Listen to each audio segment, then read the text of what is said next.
What's up, guys? What is up? Welcome back to another episode of Deck Talk Podcast. And today we are fixing to go to school again. And just like we have told you before, we're going to have Caleb come on here during all the transitions, and he's going to do some lake breakdowns for us. And we finally got our schedules to match up. Caleb's been a little bit busy with the Elite Fishing Expo, and so that's finally over with, and so we finally got him on. But before we do anything else, we got some business. I want to let you know that this episode is brought to you by Bruiser Baits, FireFly Outdoors Marine, YoloTek, Spear Point Hooks, Pro Line Baits, Joe Burns Rods, and Cornfield Fishing Gear. So, guys, let's get started. If you don't know, I am Colin Burnett. I'm Pappy J. And this gentleman that we have on that's got here with us, I think everybody knows who this is. And if you don't, shame on you. Yes, sir. And you are fixing to find out why I say that, because this guy right here, Caleb with BassQuest Fishing Charters, is the man. I call him the fish whisperer, the Puerto Rican redneck. He answers to about anything. That's right. And, But, guys, if you don't know, this right here is Caleb Bell. What's up, brother? What's up, man? Man, I am stoked to have you on here. I've got some questions, and let's see. I'm trying to share it right here. Oh, share media. Oh, no, that's not the right deal. I'm trying to share the stream. Looking for it. Yeah. We got to, I got to remember to go live myself on Instagram. Oops. So, but guys, so we got Caleb going to come on here. We're going to let him do his thing. And, I thoroughly enjoy this. And if you have not seen Caleb do his map studies, you need to go to the link that's in the description. I've got his YouTube channel on there, and go and watch his map studies, his lake breakdowns, and you are going to be impressed. It is definitely going to help out your fishing game. And but with that being said, it's one of the best I've seen. It is. I mean, it truly is. I need to ask you though, did you have a guide trip today? I sure did. Tell us about them little fish you're catching today. We smashed them today. We pulled up on, checked 3 different ledges, and the third one I checked was just loaded. And we pulled up and went through all of our bait in about 2 hours. It's just every cast. They got bit on every single bait at least once. So what was your biggest one? Biggest one today, I think, was 7.6, if I can remember right. And then we had another one, 7, I think a 6-pounder or 2, and 5s. A lot of just solid ones too. Those like I'm talking about 3-pounders, just little footballs. They were looking good. A lot of them are really healthy. A lot of the bigger fish we caught were more recent spawn, so they were a little bit skinnier. That 7 that he caught should have been a lot bigger than what it was.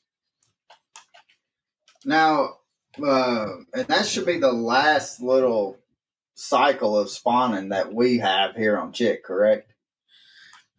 No. Really? I see him, I guess it'll be pretty close. I see him all the way till June. Nowadays, like in the really far backs of creeks, some of those creek fish will spawn real late. But yeah, most of them now, I mean, it's weird, with these Florida strains that we've got. A lot of these fish you'll see spawning anywhere from second week of March all the way until, first couple of weeks of June. So it's pretty wild.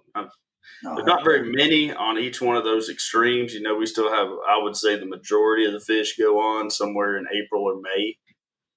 But there's so many outliers. It's really nice because I feel like with Florida strains, just the way they are, in Florida, they do the same thing. They spawn a lot. They have a really long spawn cycle. Different waves is what I should say. The fish themselves don't spawn a lot. But there's multiple waves of fish that spawn. And so it kind of helps us in a river system where we have water fluctuations and storms and things like that. I feel like it helps us ensure that at some point each year we have a good spawn. So I think that's overall a good thing for the lake. And one thing that we get questioned, especially more so during like end of April, May, and all that, is people will ask us, like, do we like fishing bedfish? And does it affect, with catching them on bed, do we think that it affects their spawn?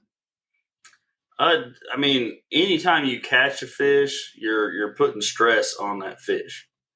So, I feel like it does affect to some degree, no matter what.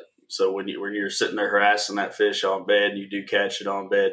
Now there's a pretty good chance, just instinctually that the fish will go back down, but we know that we have a lot of tournaments during the spawn also. That tends to be where it coincides a lot, and a lot of people do bed fish during the tournament. So if you take that fish, you haul it 10 miles down the river, that's not going to work out. But again, going back to having multiple waves, I feel like that helps us in those situations to where we're not ruining everything. There's a lot of fish in the lake and a lot of fish that are going to spawn. So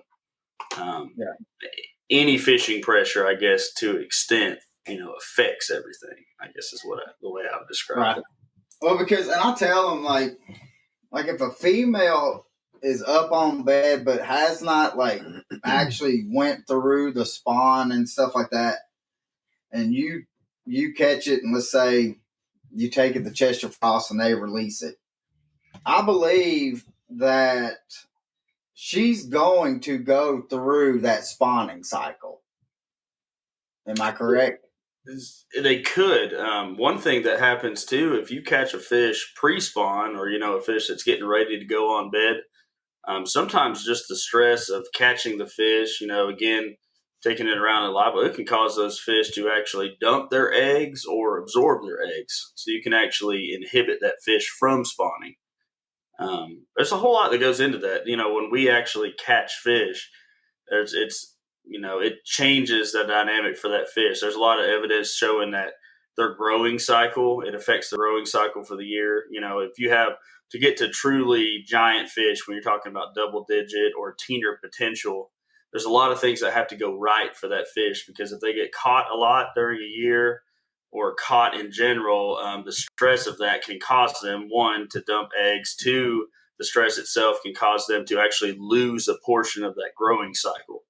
So you can actually inhibit that. So say that fish was growing, this fish grows an average of 1 pound a year, let's just say hypothetically, and the fish is going to live to be 11 years old. If it's caught 3 times during that period and its growth rate is affected, that fish might not ever make it to 11-pound potential on down the road. Mm-hmm. So there's a lot to say that might have something to do with the reason that we don't see as many really high teener bass anymore, or 20 pounders. There's a whole lot of different factors with that, though. A lot of that's new lakes, having active carbon in the lake. When you have a newer lake, you just have an explosion of growth in a newer lake. So there's a whole lot. I can go down that rabbit hole forever. That's right. Fun to think now, about. Do you think that,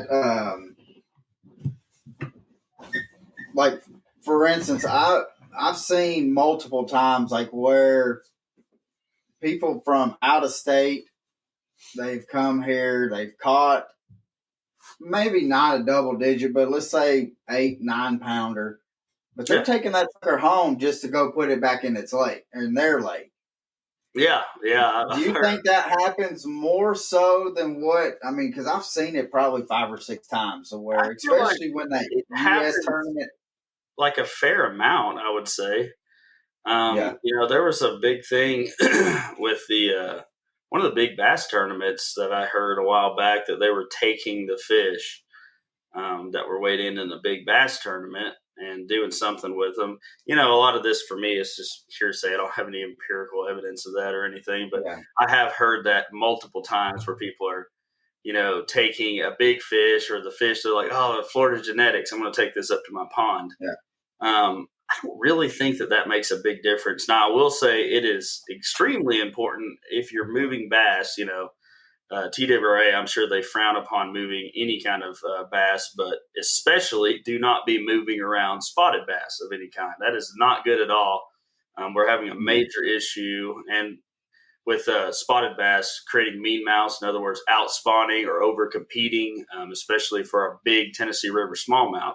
It's sometime within our lifetime, there will be no more true smallmouth on the Tennessee River, and it's going to be sooner than later from evidence. Last shock surveys, I was talking to one of the fisheries biologists that I know, and I think he was saying somewhere between 60% of the brown fish or spotted bass that they caught were some sort of hybrid.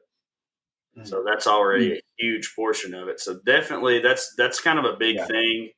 And Alex Rudd has done a ton to bring this to the attention of people. Hopefully whenever my state record spot gets certified or not certified, that'll be a really good opportunity for us to kind of bring that to light a little bit more. The dangers of moving these Coosa bass. We all know it's a few tournament anglers that were doing that, and it's because they're easy to catch. They grow fast, they get big, they're easy to catch. And so if you can lock them down into an area on a lake that you're competing on, you can go into those little areas and come out with a decent limit of those spotted bass. But what it's done inadvertently is cause a major issue. And all it takes is one idiot to put them in a Great Lake or something like that. You know what I mean? Yeah. So that's already happened in Cherokee. It's happening on a lot of our Highland Reservoir lakes already, where people are putting those bass in smallmouth lakes. I've heard of them being caught on Cherokee now, Alabama bass, and on Norris Lake. And there's no other way for them to get there other than a person just saying, hey, I like catching spotted bass, and putting them in the live well and taking them over there and dumping them off. Yeah. I know that we were talking to Chad Watts with FireFly Outdoors Marine here this past Friday at the Elite Expo, and we were talking about Dale Hollow, and he was saying that he was catching like 6 to 7 pound spots on Dale Hollow, and I'm like, I didn't know that there were. One, I just thought Dale Hollow was just strictly a smallmouth fishery. Dale Hollow has all three species. It's a phenomenal largemouth fishery, a phenomenal smallmouth fishery. Now, to my knowledge, there are no Alabama spotted bass in Dale Hollow. Now, someone can prove me wrong on that. Those are Kentucky spotted bass, which we know do not compete as directly or as aggressively with the smallmouth. Our main issue. How can you tell the difference in between that Coosa bass or the Alabama spotted bass? So obviously one way is DNA. There are some markers though. Probably the easiest thing that I can tell right off the bat looking the difference between a Kentucky and an Alabama is the shape. Alabama spotted bass are shaped like a torpedo. Like if you took, what a true striper looks like, and Alabama spotted bass is shaped very much like that. They're very long, cylindrical, streamlined. They're like little mako sharks. Kentucky's short, fat little blimp. Yeah. And color is usually a little different on there as well. Like you can see color-wise, like Alabama bass have like a really dark green, almost a blue hue to them. That's my printer's trying to update it, so chill, bro. But yeah, they tend to have a darker blue hue to them, whereas the other spots have more of a yellow to lighter green color. In the Kentuckys, it's one of those things like if you hold them back and forth or see them, like you tell right away kind of what strain they are. Now in some lakes, you've got Alabamas, you've got Kentuckys, you've got largemouth, smallmouth, and so at that point, genetically, you're probably all over the place. There's probably got to be, I don't know what the science is on that, but there's got to be some intermingling between Kentuckys and Alabamas when they are in the same lake, I would think. Yeah. Mm-hmm. So, what let's say, would you suggest, like, if you catch a spotted bass, just to go on and take that sucker to the frying pan? That's what TWRA would tell you for sure. Is try to keep as many as you can. Now, if everyone's noticed this change in regulation for the smallmouth, the ability to keep more smallmouth and potentially weigh them in tournaments and stuff like that.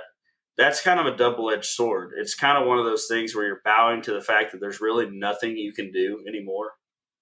Like in the lakes that we have now, like in Chickamauga, in Nickajack, in Watts Bar, there will be a point in the not too distant future where there will not be true smallmouth anymore. That's just the way it is. Like, well, I think the biggest thing is to raise awareness to keep people from continuing this cycle.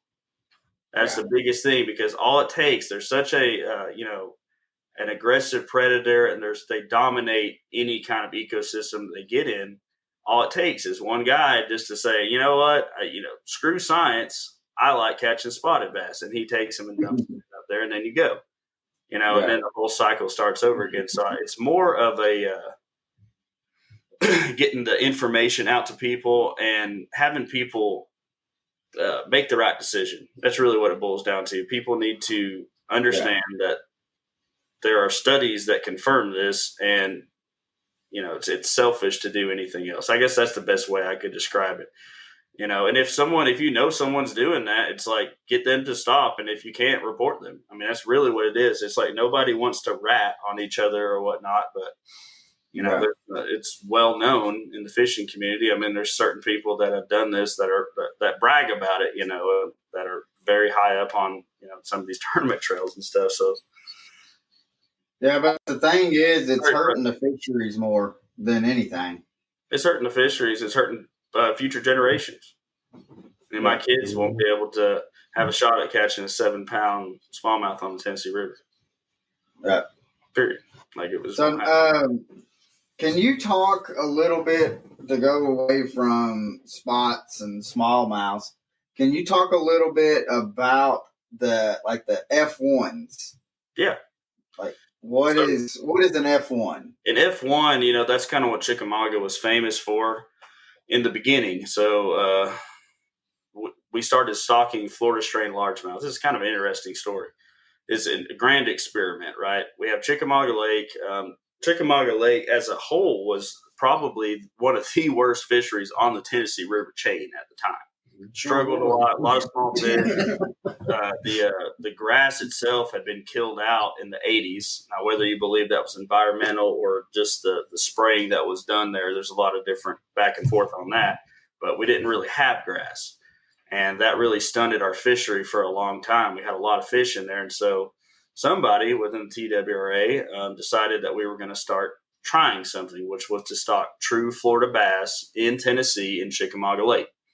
And the first several years, nothing really came of it at all. Mm-hmm. What they were doing was basically taking a bunch of Florida strains. They were going to every ramp on the lake, dumping out some Florida strains and just seeing what would happen. And then after that, nothing was happening. Instead of giving up on it, somebody had the brilliant idea of saying, okay, what we're actually going to do is we're just going to have 2 areas that we are going to stock these bass, right? And it ended up being wolf teaver and grasshopper are the 2 areas that they stock Florida strain. They did that for several more years. Somewhere along the lines of, I believe it was between 17 and I guess it was between like 15 and 20 years down the line of actually stocking Florida strain bass, something happened. And what happened was some of these Florida strain bass were finding true northern strain bass and spawning with them. And when you have that happen, it creates what's called a back cross. And what we call it is an F1. That is a first generation cross between a Florida and a northern largemouth. And those fish have some really cool characteristics. One of the characteristics is that they have some of the longevity of a northern strain bass. They are not as susceptible to the cold weather temperature changes as a Florida bass, but they have a lot of the fast growth aspects of a Florida fish. So what happens is that first generation, that is like the creme de la creme, right? That's as good as it's going to get. Those fish are like the bomb. What happens after that is you start getting subsequent generations. So your next generation is technically an F2, F3, F4, F5, and you get a little bit of drop off on that. So my thing, and for years I said that, I was like, why in the heck don't we just stock F1s? But after having some good conversations with Alex on it, with some of the biologists that he's had on his podcast, it was really clear that they were saying they've tried this over and over again. And really, once you have those crosses going, you start to get really big dips in growth as you go subsequent generations. So the best thing that you can do is keep throwing Florida genetics at it. And so that's pretty much what you have going on, is you can kind of extend that cycle by continuing to throw Florida genetics. And that's why they're not stocking northern strains. They're only stocking Floridas, and that's why they're not stocking F1s. So I was a part of that confusion for the longest time. I couldn't understand it. And a lot of people locally, It's like, we know the F1s are the ones getting big. Like, what the heck, man? Why are we just throwing Floridas and we're not throwing northerns in the water? That's why. There's a whole lot of empirical evidence that has been gathered that relates to that, and that is the evidence, period. You throw as many Florida genetics as you can, because those Florida genetics, I guess is the best way I can describe it, drop off dramatically, whereas the northern genetics don't. So you can continue to get yourself as close as you could to that F1. So that first generation is when you had this, and it coincided with a couple other things. So we had some really good spawns. And we also, and it was because we didn't have a whole lot of water fluctuation. They changed the way that they were doing their summer to winter pool. And so it allowed some fish to have a little bit better spawns. And on top of that, we happened to get grass back at the same time. We got, instead of, in the 80s, we had milfoil that was killed out. We get hydrilla back. It comes on super strong. And it comes on the strongest that I've ever seen it. It comes on in 2016. And if anybody thinks back to 2016, there's something you'll probably remember. And that was that we had the biggest drought on record. So for like 200 days, I believe, we didn't have significant rainfall in this area. And what that does, one, you don't have dirty water, right? So that plants can photosynthesize to their maximum. Two, you don't have current, which keeps your grass growing really well. And so we had hydrilla growing in places that you'll never see it anymore. It was an incredible year. I was seeing hydrilla topping out in 16-foot water. And that exploded Chickamauga. And as you guys know, right around that time, multiple teener bass are getting caught. Like between, I think it was about 2014, 2016, the same year, the state record gets caught, right? Gabe catches a 15-2, which still stands as the Tennessee state record. Several 14s are caught in the subsequent 2 years. Then you start to see a drop-off.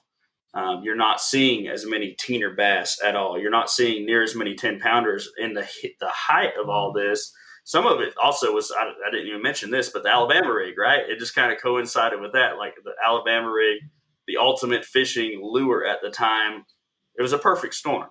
Like of different factors that caused this. But there was at one point, there was between, 120 to almost 200 double digits coming out of Chickamauga every year on artificial.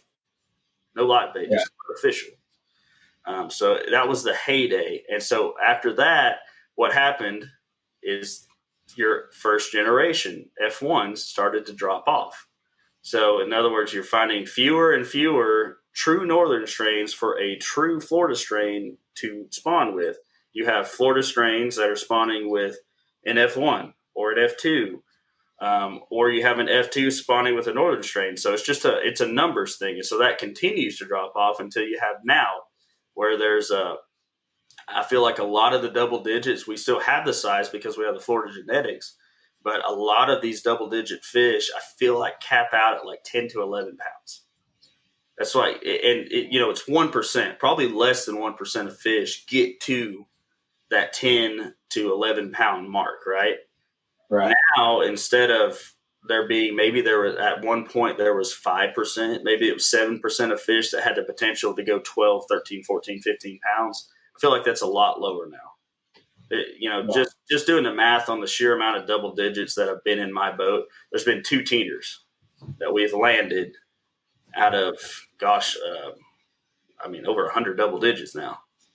2 teeners out of 100 double digits. So out of 100 of the 1% or less, 2 of them have made it to that caliber. Right. But it's just an interesting thing. And there's a whole lot of factors that you could, say we could prototype this out or situation it out to where if we could take Chickamauga, looking at the map that I've got over here, if you could take it and drop it down to the original river channel for 6 years. So that would be, I guess that would be probably a 12 or 15 foot drawdown. Yeah. Mm-hmm. At least, maybe more. If you drew it down that far and you left it for 5 years and let CRP and buckbrush and stuff grow up and planted it with native grasses and just up the carbon buildup, what would happen is when you flooded that back, you would have an insane resurgence of huge fish. Fish would grow exponentially faster. And that's what's happening on lakes in Texas. You have O.H. Ivy, it's 30-year-old lake, right? 30-something-year-old reservoir. These younger reservoirs that still have standing timber, that still have all that carbon, those are the ones really showing out. And so when I'm looking at fisheries that have potential, for me to go, and I'm if I want to go catch a teener-sized fish, there's a few on my radar, and that is one of the big factors. You're looking for a new lake. You're looking at growth rates from TWRA. Browns Creek Lake is a great example. It got on my radar years ago. TWRA did a shock study on this lake. So it had been road known and actually flooded. So it was brand new growth, brand new stocking of fish. And within, I want to say it was within 6 years, they had shocked a double digit. So really? Pound plus grow rate. And there was other ones where they were saying it was 2.5, almost 3 pounds of growth per year on a largemouth bass, which is just insane. That's Our lake, I feel we're lucky to get a pound, and we have how much food we have in this lake. These fish have the opportunity to eat, but it is what they get, the nutrients from the water itself, that causes this kind of crazy thing. Going back in time, let's go to the world record smallmouth bass, and the double digit smallmouth that were caught at the time out of Dale Hollow was when it was a new lake, right? Yeah. It was the first few generations of those fish.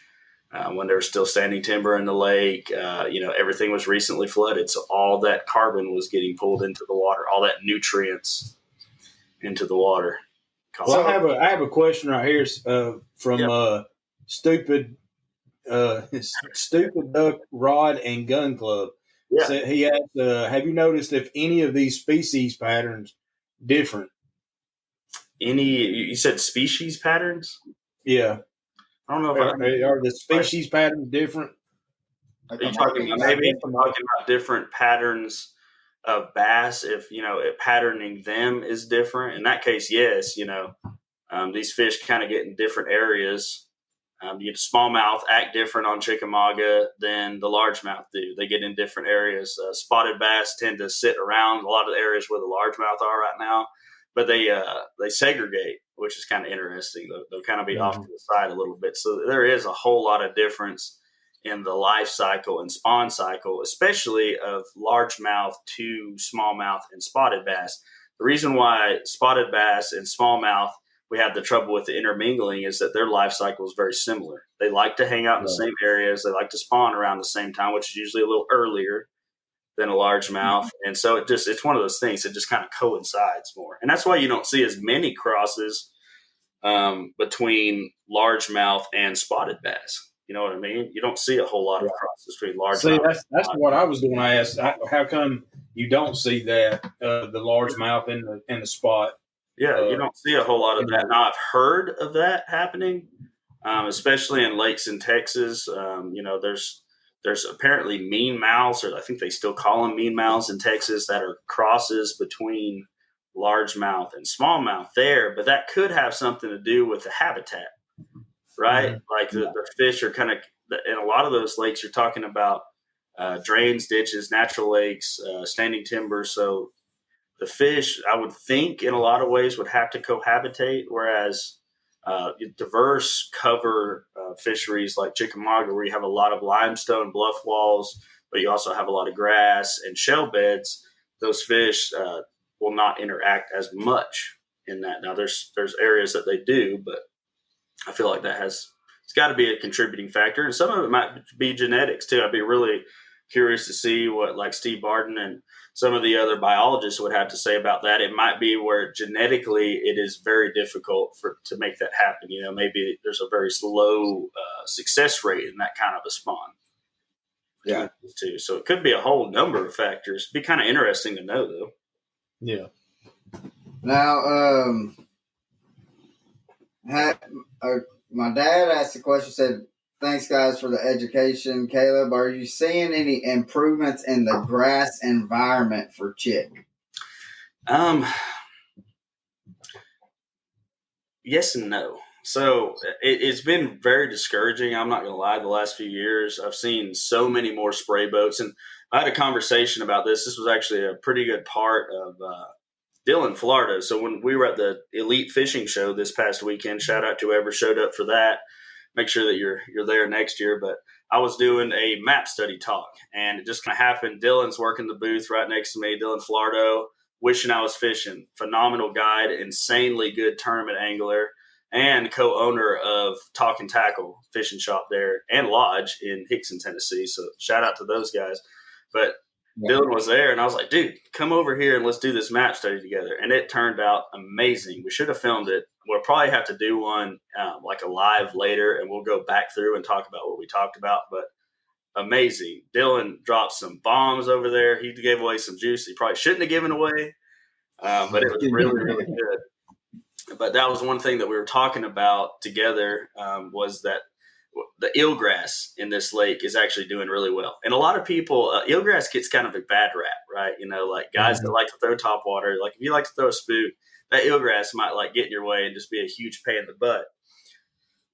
But shout out to, I believe, Carter Day.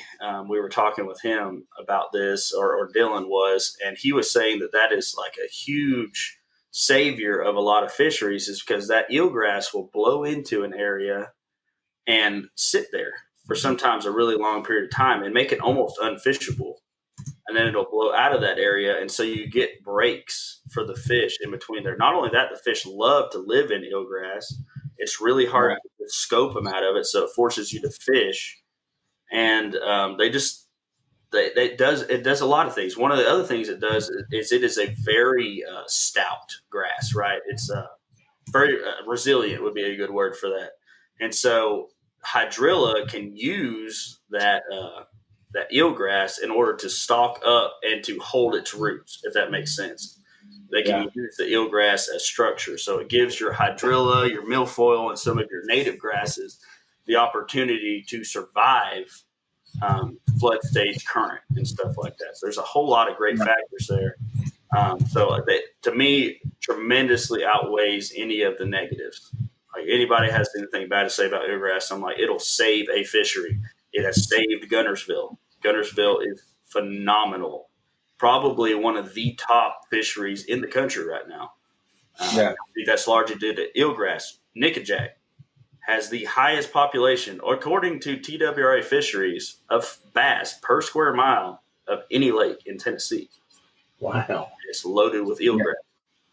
So I think the great savior of Chickamauga Lake, to bring it back to its glory days, could be eelgrass and its ability to do that. Now, whether or not, TBA is going to spray the heck out of it, we don't know. I've seen flotillas of spray boats.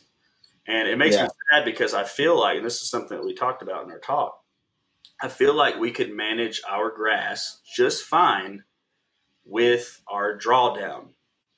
So if we would take our drawdown and we would hold on a little longer before we bring it back up to summer pool, you could experiment with that. Go an extra 2 weeks, go an extra month and see, because that stunts your grass growth and it forces it to slow down. As you raise that water back up, it's going to slow down the grass growth. So you should be able to manage this lake largely with simply the drawdown itself.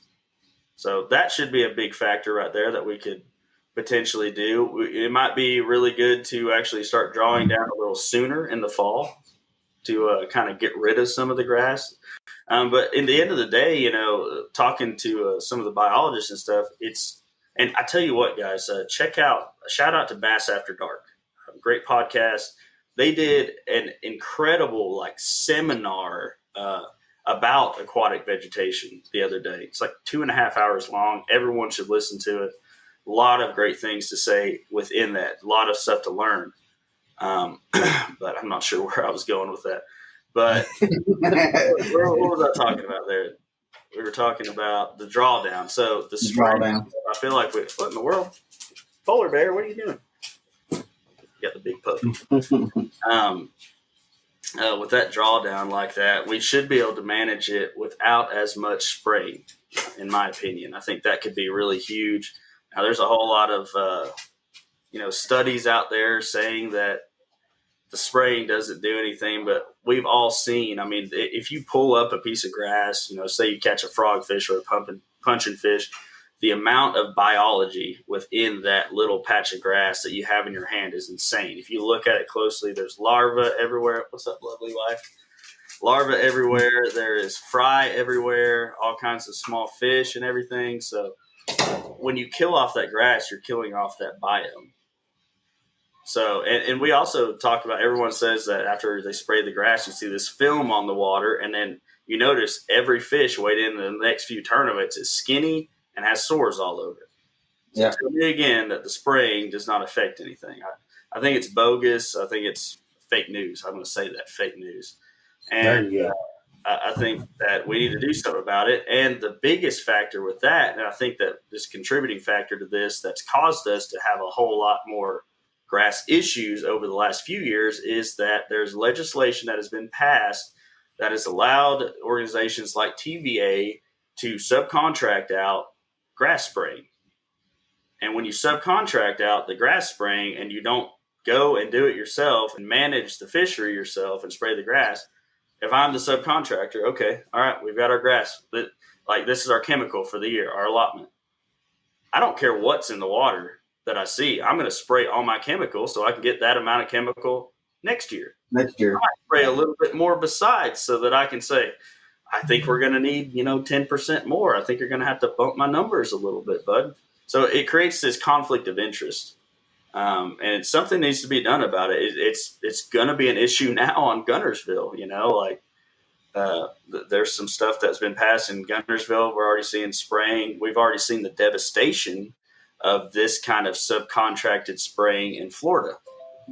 Shout out to Mikey Balls, has an incredible video talking about that, addressing the spraying in Guntersville, but relating it back to his own experience of watching Okeechobee and some of these other grass lakes in Florida go from being the premier fisheries of a lifetime to reduce to, not anywhere, not a shadow of their former selves. Let's put it that way.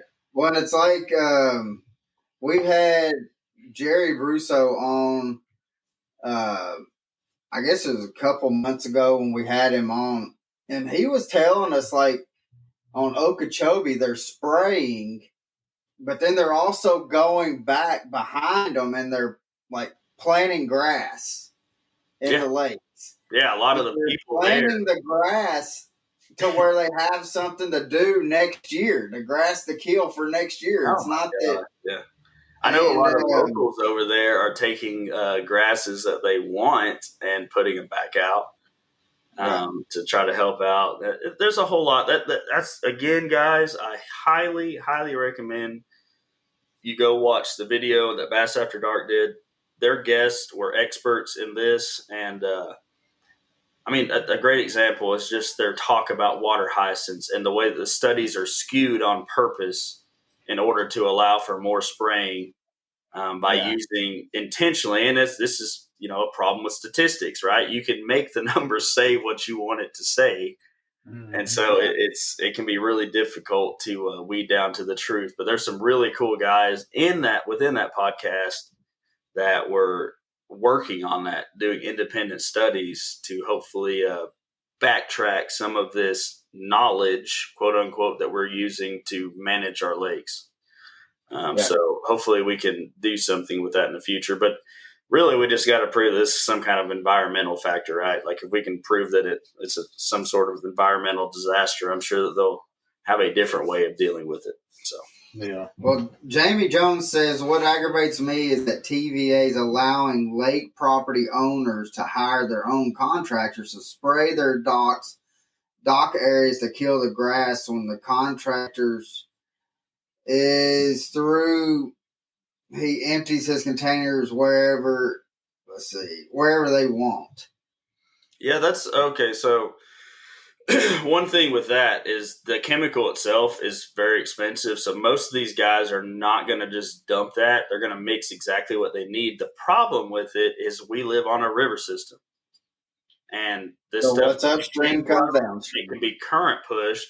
And so what will happen is you'll have entire grass areas that are killed as kind of a secondary effect of spraying the grass, which is why I'm a big proponent of doing what some other states have done. And they have big machines that actually go through and they till. It's almost like a mower that goes and chops grass. If you're a homeowner and you want to have a clear strip without grass around your house, it's really easy, guys. You take a 2x4, you drill 2 ends on each side, run a rope through it, weight the thing, throw it in the water, and drag it behind your boat and rip out the little bit of grass in the area that you want. There's no need to, one, pay a crap ton of money to somebody to spray that stuff, and two, to potentially cause an issue on down the lake because you chose to use the chemical. So it's a pretty easy thing that you can take care of yourself.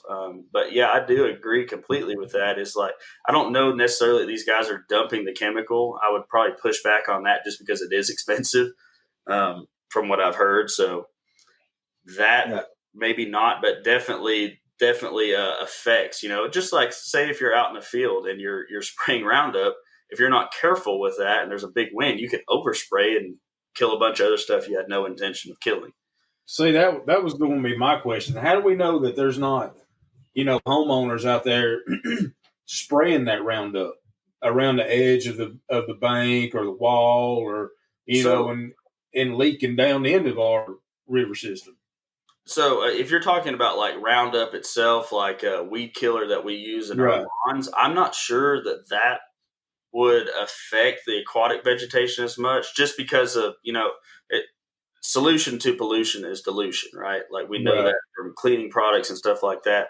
A lot of those products, as soon as they hit water, are going to dissipate to the extent that they're not going to do anything.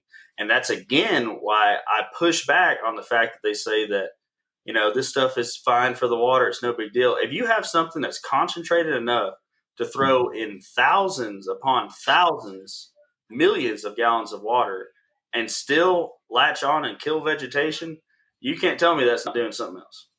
Yeah. I mean, that there is something strong, right? So there's different products that are used.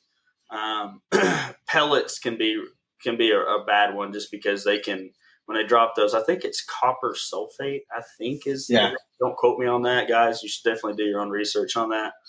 But some of the pellets, I've heard that when they drop those in areas, and a lot of them now have, if you look at these boats, they're not spraying chemical. They actually have these tubes that run down and they spray at the root level. When they do that, a lot of times that stuff will not come back for a number of years in that area when they spray that. Now, thankfully, we've got some grasses in the lake that are really highly combative to whatever they're spraying, like the naiad that you see in certain parts of the lake. It's done a great job of protecting hydrilla, or letting hydrilla recover right away, because it's almost impossible to kill the naiad. So it stays stocked up. It might turn brown a little bit, but it'll stay stocked up. And so once they killed the hydrilla, it has a chance to late season grow and stock up that naiad right there. And the same thing with eelgrass. Eelgrass is exceptionally difficult to kill, but these people will get a run at it sometimes. I mean, it is incredible. And to me, it's like, that is a lot of money to spend on that, guys. And I've heard mixed things. One of the things I've heard that the reason they spray is because, on the nuclear plant like Sequoia, if the intake is clogged by grass, it can cost several $1 million. I've heard on the Gunnersville side, they say that if their turbines are clogged with eelgrass, it can cost several $1 million an hour or whatnot. And I get that, but to me, that is such a silly solution to that problem. Yeah. Mm-hmm. Well, I got a couple questions. Try once and engineer a way to shield from that grass, or engineer turbines that will pass the grass, engineer a grate that can be cleared, self-cleared, or cleared by manually for your intakes. Like, to me, that is a much more cost-effective solution than throwing, I don't even know how much money every year at vegetation control. So, yeah. Well, and the thing is like, what was it? Like, was it 4 or 5 years ago when they dropped pellets like right below the 60 bridge? mm-hmm. And I mean, it just there was no grass. Usually you can go right there below 60 bridge, and that whole flat right there is just nothing but a grass flat. And then it was, I mean, they nuked that. Remember that? They nuked it from 60 bridge, and the effects of it were so bad. There was nothing but spray boats out there for several days. The effects of it and the push from the current was so crazy that it killed grass that was inside Sale Creek and Grasshopper. It killed some of the grass that was in there. It killed everything that I could find that I knew of. It killed all the way down at least to Possum Creek, which you guys know. How many miles would that be if you guys had to guess? I would say 10 to 15 miles. Yeah, I was going to say about 12. Yeah, so I would think that. So, I mean, that shows you some of the effects or potential effects. And to me, if a product like that is making it that far and still doing its job, so to speak, that's incredible. Like, that's got to have some kind of other secondary effect. I just can't believe that it doesn't. Yeah. You know what I mean? We got a couple questions. Let's see. The traveling fisherman says, I see a lot of places getting sprayed. It's awful, definitely affecting the fisheries. And then he also says that I see the neighborhood ponds getting sprayed, and it also destroys these small bodies of water. Yeah. Then Patrick Gray says, when you have a lake that is controlled by dams like ours, the Corps does not worry about the fishing. They control the lakes. That's their job, but that is what I was told, which I have heard. Right. That's a great point. The point, the Tennessee River was not, as we know it today, the reservoirs along the Tennessee River chain was not created for recreation in any way. It was created for power generation and, shipping, consistent shipping, right? Because if you just had the torrent of the Tennessee River running at different times of the year with different weather, you wouldn't be able to ship for months on end potentially, right? So this gives you a way to manage the waterways and safely ship the barges up and down and generate power for local communities and big businesses and stuff like that. So that is the primary objective. And that's where the money is, right? Like, that is the most important thing. I guess my point of contention to that is I feel like there's a way that we could both win. I feel like we can do better than what we're doing now. That's really what it boils down for, in my personal opinion, is we can do better. We can manage this in a more natural way without spraying as much. And everybody can get what they want to a degree, right? Yeah. Well, I mean, and that's like, if they controlled it, like what you were saying, just by the water elevation, just controlling that makes perfect sense to me. One, you're not putting any kind of chemicals in the water. Yeah. And or so if you are having to worry about any kind of low rate, you know what I mean? Like, if you could cut back, to me, it's like I'm not like a black and white type person. So to me, it's like, what can we do now to have the ability to cut back significantly on spray? How can we instead of increasing the amount of spraying that we're having to do every year, how can we dial that back? Right. You know what I mean? Like, and at the same time, have a much better solution to the problems that is causing the need for the spraying in the first place. Right. I think that boils down to the engineering, and there's probably a way to do this, guys. Like, but there's a lot of politicking that goes onto this. Like a company as big as TVA, they're under tremendous pressure. It takes a long time for them to be able to come up with a solution to something. A lot of it's politically motivated. So when you have, different political parties coming in and out, that can shift things tremendously. So you can have like a full plan in place, and then it just, gone to the wind until the next go around. So there's a lot of factors. Like, I feel like I'm kind of trash talking TVA right now, but I'm sure there's tons of other factors. I know that we're having tremendous problems with Sequoia nuclear plant right now. They're hemorrhaging money out of that plant. They're talking about bringing in these smaller type of nuclear plants that have a lot less maintenance. That could be a huge thing for us on down the line. Like these smaller nuclear plants that are way less maintenance, to have a way smaller footprint, that could be an enormous solution right there. So engineering perspective, I feel like these people are working on the solution, you know what I mean, in some way. But I just wish in the meantime, let's do the best we can to accommodate both, I guess, the recreation side.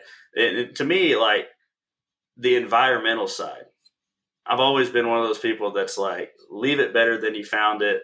Like, I want to see the river as close to the way it was as possible at all times. Let's minimize human imprint, right? Right. And let's just see the natural beauty of what's going on. So that's to me a big factor there. And I think we can do both. I think we can work together as a fishing community, as a recreation community, not just fishermen, and from a standpoint, and do that. Billy asked, does the eelgrass clean the water as much as what the hydrilla does? I couldn't tell you. I'm not sure.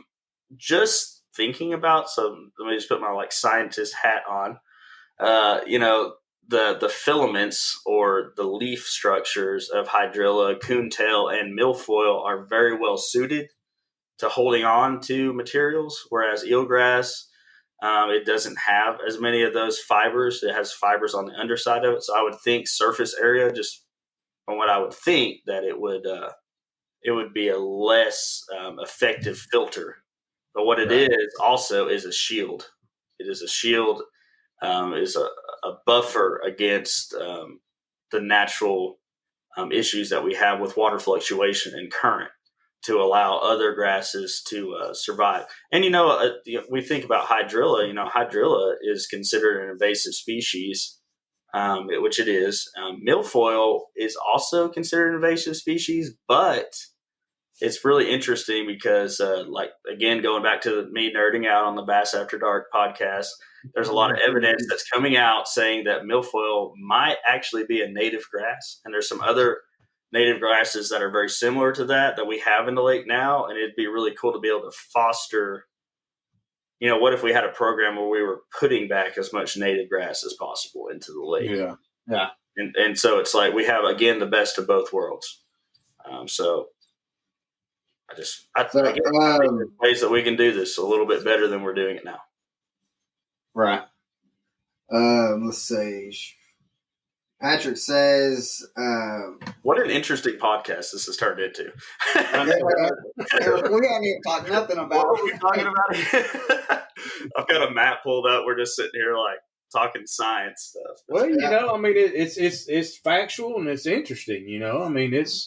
It's issues that need to be taken care of, just not on our lake, but basically everywhere. Yeah, nationwide, and probably on a global scale to some extent. I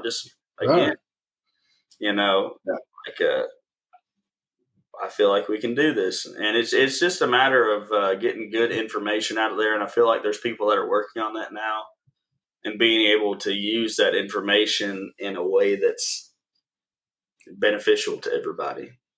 So has there been any studies done on any of this stuff? Tons. That you know of?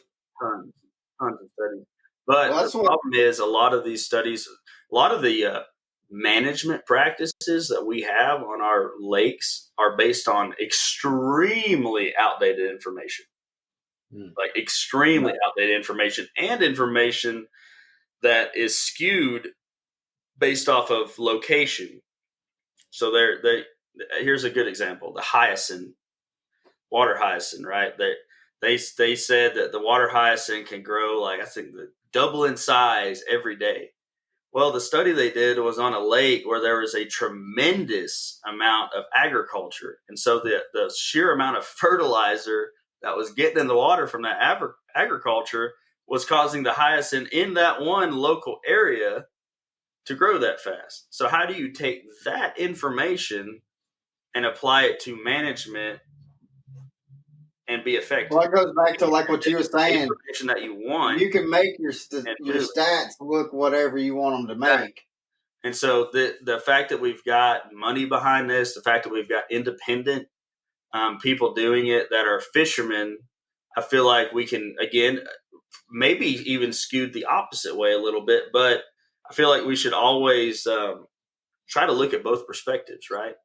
Yeah. Try to, like, I'd say, like, the truth, or if you want to call it truth, let's say, like, that maybe the right decision or the right call is somewhere going to be in the middle of those two things. But it gives us, having the more data you have, the more accurate you can be, right? Mm-hmm. So the fact that we're gathering data from sources that are not profiting extremely from it, I feel like can help us a lot in the long run. Yeah.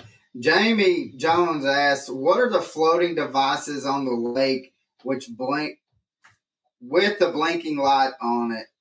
One is above the witch's ditch and the other is below the nuclear plant. So from what I haven't heard this specifically from anyone or done any research on it. From what I have heard from people that I know in TWRA or whatever, those are water level indicators. So when you increase water flow or decrease water flow from the dam, and they're 60 miles apart or 30 miles apart, it takes a long time for that input to cause an output, right?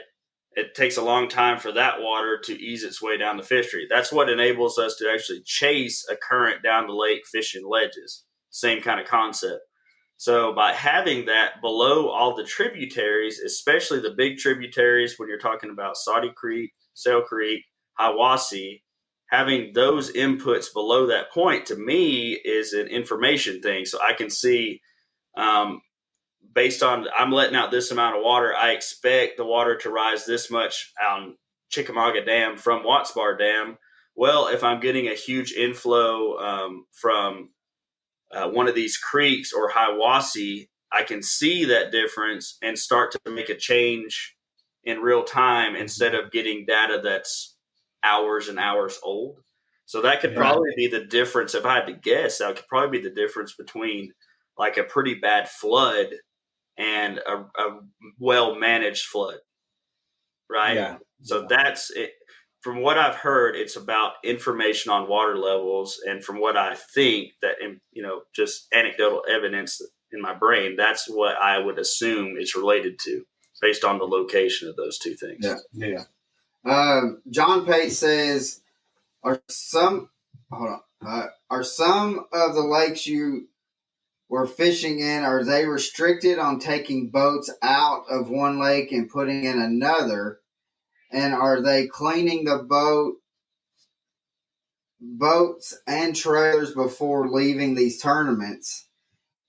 Events that you were fishing in, boats being cleaned. What I was talking to him the other day, and what he was telling me is like, Bass went down there, I think it was for an open. He lives down in South Florida. Mm-hmm. And they were like quarantining these boats, like the open boats, to where they could not put in from one lake, like when they have that restricted time zone, or days that they could not be out on the water, they were usually they'd go to another lake and go do a little fishing or whatever. They are not allowing you to take a boat from one lake to another lake. And usually that's in order to combat some kind of local invasive species. A good example of that is zebra mussels. Yeah.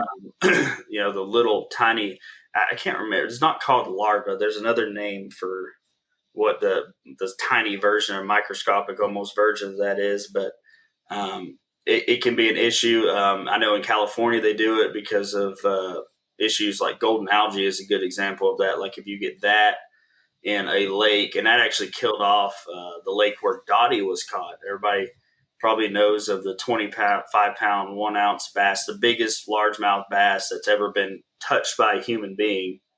That lake was killed out as a result of, I believe, golden algae or some kind of algae bloom. So if that's an issue in an area, by restricting that, you can, combat the movement of invasive species that way. I've heard it can help with gobies and stuff like that, which gobies, most fishermen are like, yeah, bring them on, son, because it makes those smallmouths gigantic. So there's a whole lot to have to say about that. Now, I would assume that is because in that area they are dealing with some kind of an invasive right now. They're trying to keep from moving from waterway to waterway. So, man, let's see, what time? Dang, it's already 7 o'clock. We talked a full hour and didn't even do no lake study. Right. So, all right. I guess we can kind of move on from grass and look at the graphs. So, yeah. Grass graph. Yeah. So, but, so Caleb, I want to let you take your time and be able to and tell us, like, from spring to summer, and maybe it kind of explain like why the bass move the way that they move during that transition time. Okay, so we're talking like spawn to like post spawn summertime pattern. Yeah. Right. Yeah, let's do it. Let's see. So one of the things that we've talked about a ton before is that these fish, one, they don't go on at the same time, and two, traditionally when we think of, like reading Bassmaster magazine, we think of the migration of fish, like the fish will go back into the pockets or to the creeks and they spawn and they come back out. We know now that a lot of fish just stay main lake. There's a lot of fish that just live deep in general. There's a lot of fish that live shallow in general in the backs of tributaries. There is a portion or a population of fish that actually does make that migration. Now, whether that's 30% in one fishery or 40% or 60%, I couldn't tell you. I would say in Chickamauga, if I had to guess, it was somewhere around that, maybe 20% of fish or 30% live shallow, 30% live deep, and the rest of them fluctuate somewhere in between. So what you have is you have fish that are spawning main lake on flats, and what they'll do is they'll get to these little neck down points. So you got the main current coming down out here. I don't know if you guys can see my mouse. You got these secondary areas, and then if you push up where these flats neck down, there's a ton of fish that will spawn in those kind of areas, just on the neck down portion of the flat. And then you also have the fish that will spawn in the backs of the pockets. Same goes for resident and non-resident fish in some of the creeks. And so what that causes, and the fact that we have so many spawns now on this lake, on Chickamauga, Nickajack especially, is that fish move in and out at a lot more variation in times. And so what you can do is, one, I like to stay ahead of a pattern, right? So I am always checking as soon as we start getting into, like the early post spawn, I'm already checking. I'm looking at shell beds in the mid depth range areas such as this, right? These little mid depth ranges. stopping points on the way out of a spawning area. It's a good example right there. That's a good example right there. I'm checking those areas as quick as I can, and I'm looking to see when fish start to get there. And then as soon as I start seeing fish on those little stopping points right there, that's when I start checking like your main island heads, your main lake ledges on your turns and everything like that. And I go from there.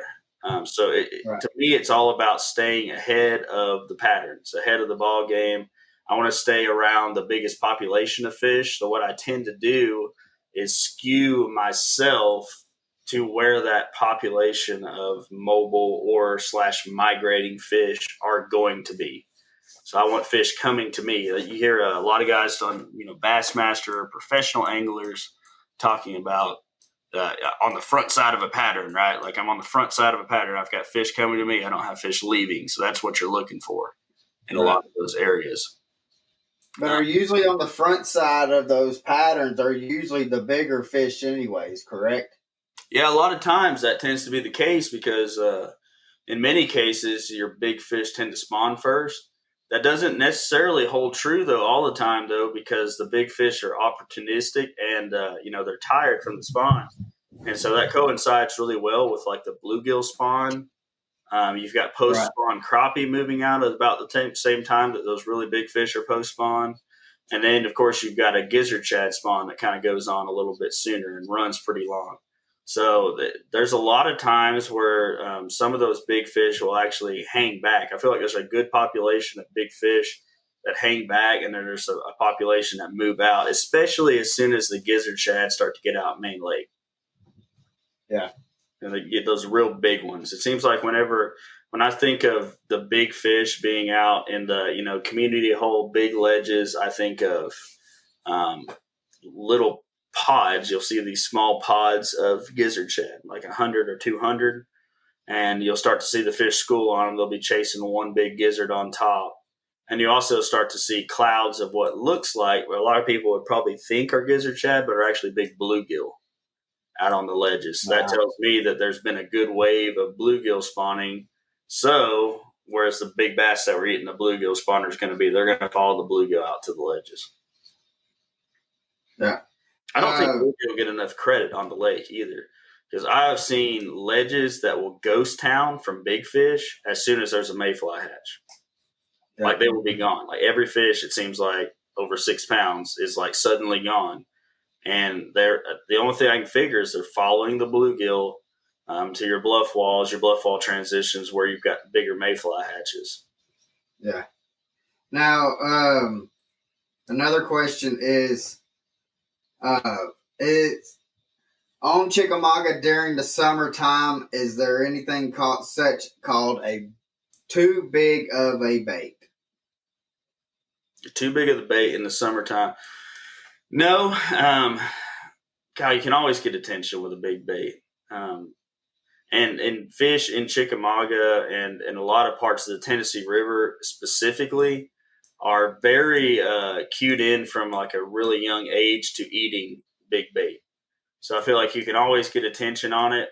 What's funny is that a lot of times in the summer when you get really big schools of fish on these ledges and stuff, what'll happen is that the giant bait actually will just get eaten by like a 2 or 3 pounder because it gets the attention of the whole school, and grandmama doesn't get up there fast enough. And some little 2 pounder goes up there and obliterates it. So I don't think there's any such thing as a bait being too large. However, I feel like sometimes a small bait can be more effective overall in catching that right fish. It's very, very situational. That's why this time of year, a lot of times if I'm doing a live bait trip, for instance, I'll bring a variety.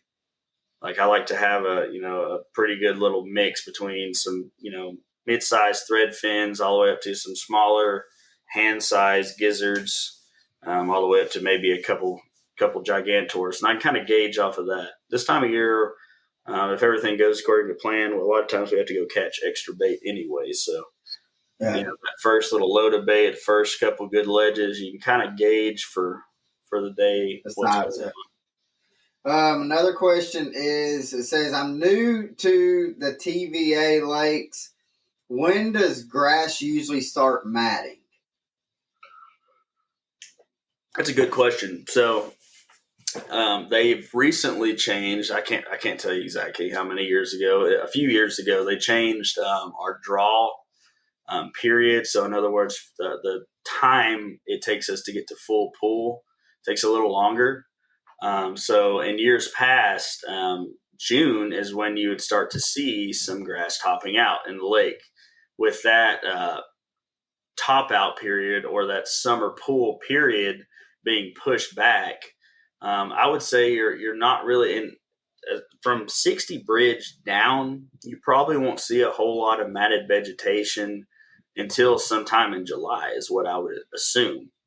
This year is what I would think. Now up river above that, where there's really no spraying at all, I would assume that you're going to see that a little sooner. Especially, and there's a lot of factors that go along with this. It depends on how much rain we have, how much dirty water we have. Because if you have a lot of current, you have dirty water, and so at that point you're not getting sunlight during the rainstorms, so the grass is not photosynthesizing, and then you have a bunch of debris as far as sediment blocking sunlight after that fact, and then you have sediment that's getting hung onto the grass itself, which impedes it. So if you have like a year with a lot of rain and a lot of dirty water specifically, it could take a much longer time for grass that is directly affected by that to get to that point. So just by itself, and that goes back to the management of grass, just by itself, there's a whole lot of environmental factors to think about when it comes to that. Here we go down that rabbit hole again. Yeah. So Matt Dillon says, what do you look for and how do you find fish in high pressured lakes with locals on the weekends? What do you look for? So thankfully, a lot of my fishing I do during the week. And so I have a much better time getting on some of the community holes and stuff like that. And that's kind of, I try to stick to a lot of the community holes for my fishing through the week, especially live baiting, so that I'm not, burning up the whole lake and burning up a lot of the sneakier areas on the lake. So when I do fish on the weekend and there's a lot of tournament pressure, I start to really think outside the box. That's when I might run all the way back in a creek and fish for resident fish. Really shallow. I might run a few lines of docks. I've got some docks on the lake that are pretty good about holding fish. Another kind of a sleeper is marinas. When things are busy, fish on marinas tend to bite better anyway. They're used to the activity, and when there's more activity, it spooks the bait around in the marina. They tend to bite better. And it's nice because a lot of marinas have no wait zones. So if you're tired of getting thrashed around on the river, out on the ledge, with a bunch of big boats going by and whatnot, it's a kind of a more relaxing thing that you can do is go in a marina, and then you can people watch too. It's like going to an airport. It's great. Yeah, that's always fun. Yeah. Now we're going to have 40 boats in the middle of Harrison Bay. Yeah, 100%. So those are things that I try to do. Is I try to think outside the box a little bit. It's like, can I go really far back in an area where a lot of people wouldn't be comfortable going? Run a pattern on some really, really shallow fish. So that's the thing. There's always multiple patterns running on a lake. Almost every time there's multiple things going on. Especially you just got to be willing to go try to find them. Exactly. Find that pattern. So just because, ledge fishing might be the deal right now, right? That might be the way to win a tournament. But if you get out there and there's, 400 tournament boats on the water and every ledge is like take a number, it might be a good time to go kind of mess around with some springs, maybe go in the back of a creek, just do something, fish outside the box a little bit because there's going to be fish on all that. And the good thing about fishing outside the box is a lot of times you end up running across fish that are not seeing a bait all the time. Mm-hmm. That are not being pressured as much. So you might stumble upon like a really fun pattern to run. One of the things, some of the most busy times of the year, let's think about like Labor Day and Memorial Day, right? Like there's just tons of boat traffic. One thing that my dad and I figured out way back in the day is we had some bluff walls that we'd go fish, and the big waves would create a mud line and knock out all the crawfish and bluegill. And you could just go down those little mudline banks and catch, big smallmouth until you got tired of catching fish, or it got, waked out of there, and then leave and go back to the house when it got too hot. So there's all kinds of options. Another great option is night fishing, guys. I highly recommend, like, if you really want a shot at a giant fish post spawn, especially during the grass months on Chickamauga, night fishing is the way to go. So that's another way. That's kind of. I've always enjoyed night fishing. For one, it's there's less boat traffic. Two, it's not as hot. But to me, it seems like the fish are more active. They may be and they may not be, but it just the ratio goes up for me. I know that at night, like, those are some of the most vicious bites that I've ever had from largemouth bass. Been on like a night blade or a jig or a big worm.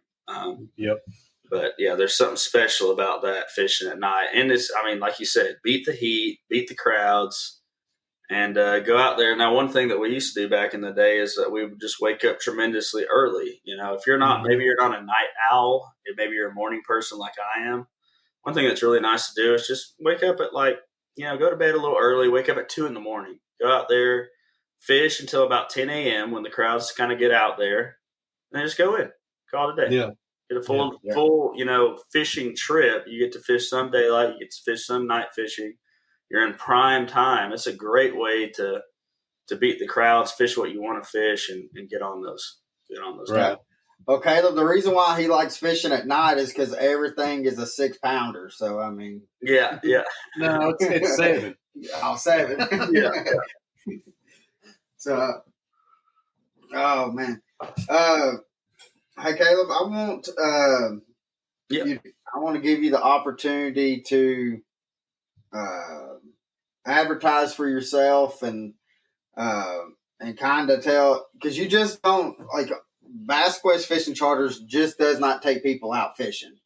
Can you explain, kind of what you do, like, other than that, how you can kind of.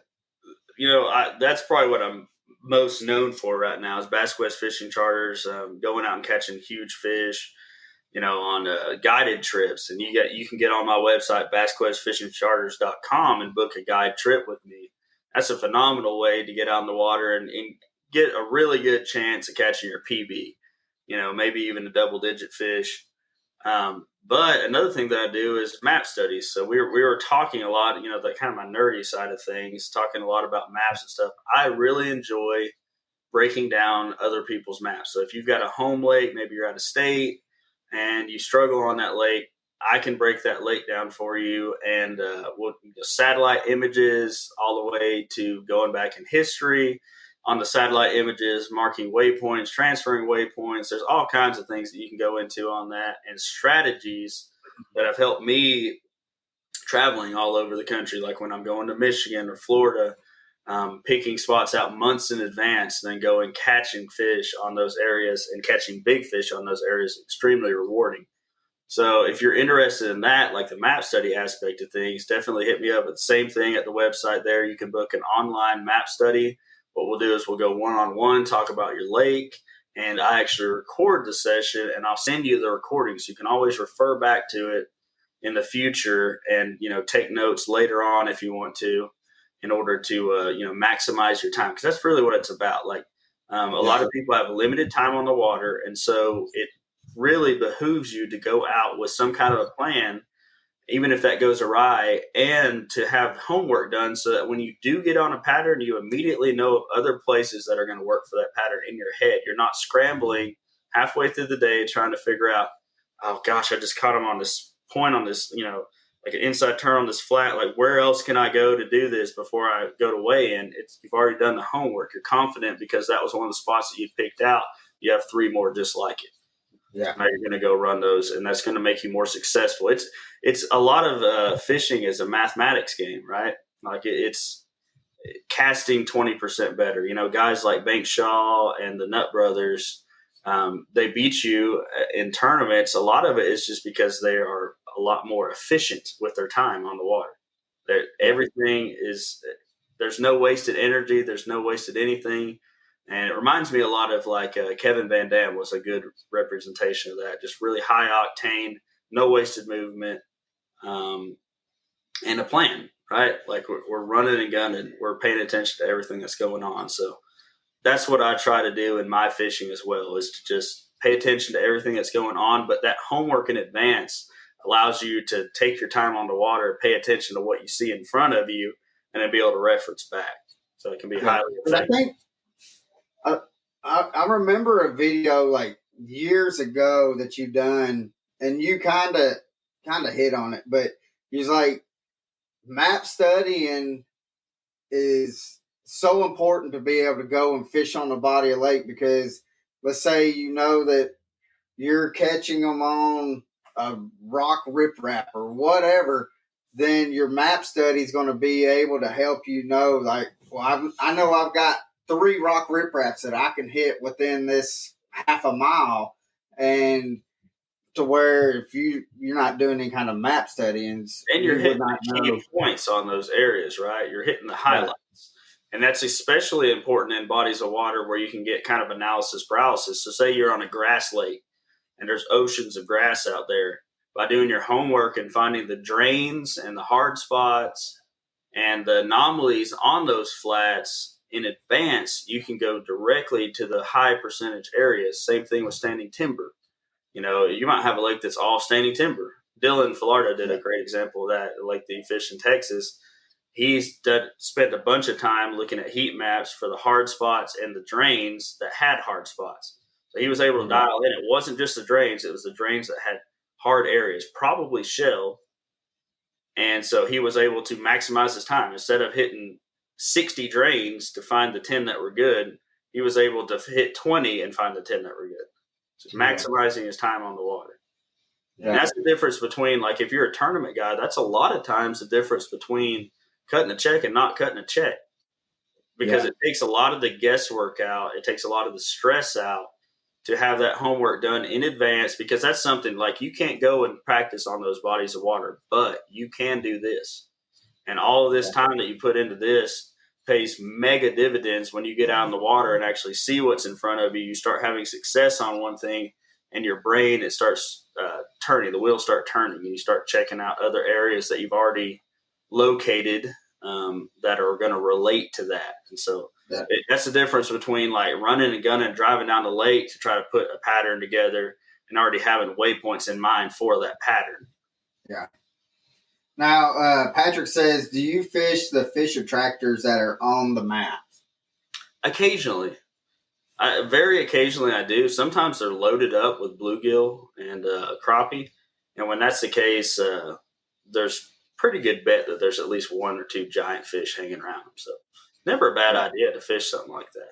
There's tons of stuff that you can just find, though.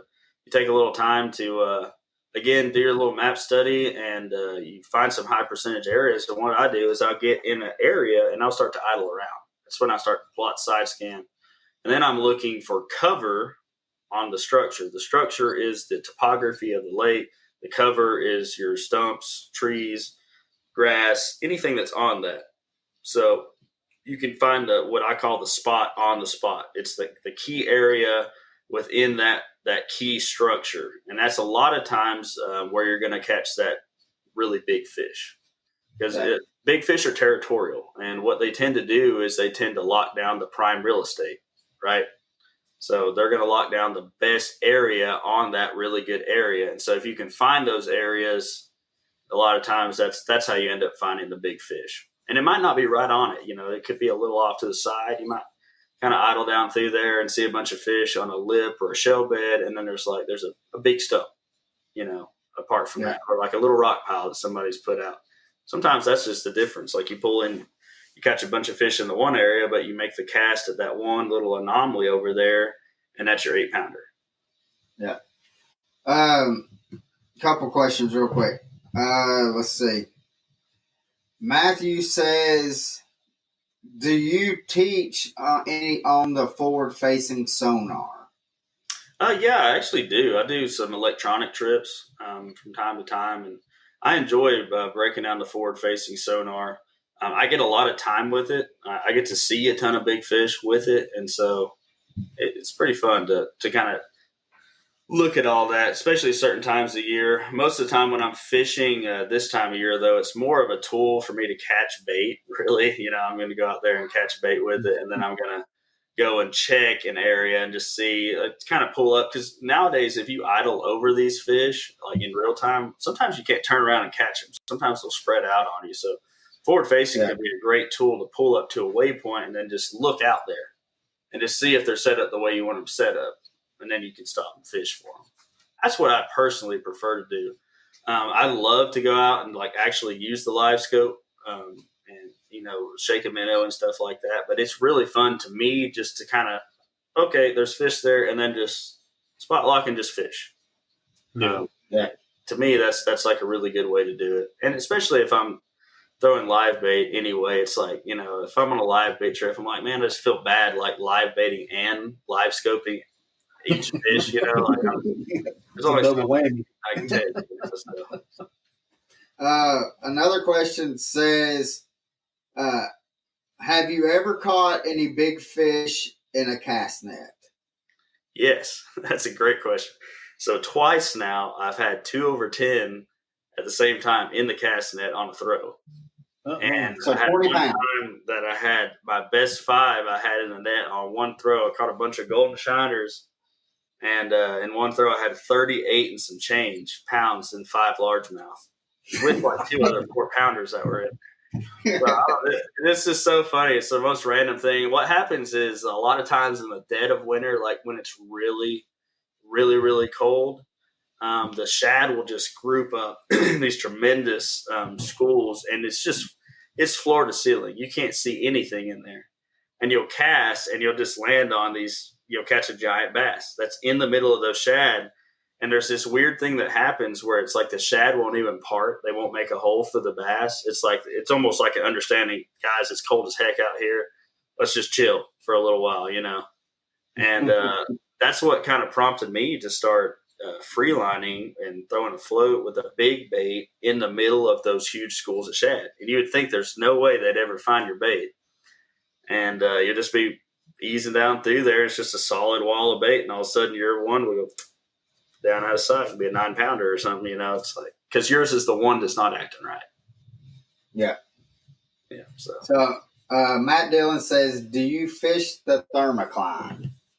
So on Chickamauga, you don't really have a thermocline. A lot of river fisheries, because there's enough water turnover, you're not really going to see that. Now, I actually saw a thermocline to a degree back in 2016 because they shut the water off for so many days in a row that in areas, a great example, let's see here. You going back to the map? Yeah, going back to the map. So the only areas that you might see a thermocline on a river fishery is right in the great white area. No, I'm just kidding. Here's a good example. Harrison Bay, you've got the main river channel hugging this edge, and you've got this huge backwater area with a secondary channel. If you get a ton of heat and they're hardly running any flow and you're not getting any rain, in these areas, you can actually begin to see something that resembles a thermocline. It's more of a dead water area. You'll start to notice fish suspended up. And I really noticed this a lot with the live bait because you'll throw your minnow down there and they'll just die. Every cast you'll throw, and if you get them to the bottom, they're dead. And so you just have to start freelining your minnow. And it's kind of a neat thing because you always kind of wondered why, fish in certain areas around here would suspend up. Is because they're suspended up because they can't sit on the bottom. They'll suffocate. Yeah. That's probably the closest thing that I've seen to a thermocline. It's just pockets of dead water in areas that are kind of getting a weird flow or not getting enough flow during the peak parts of the summer.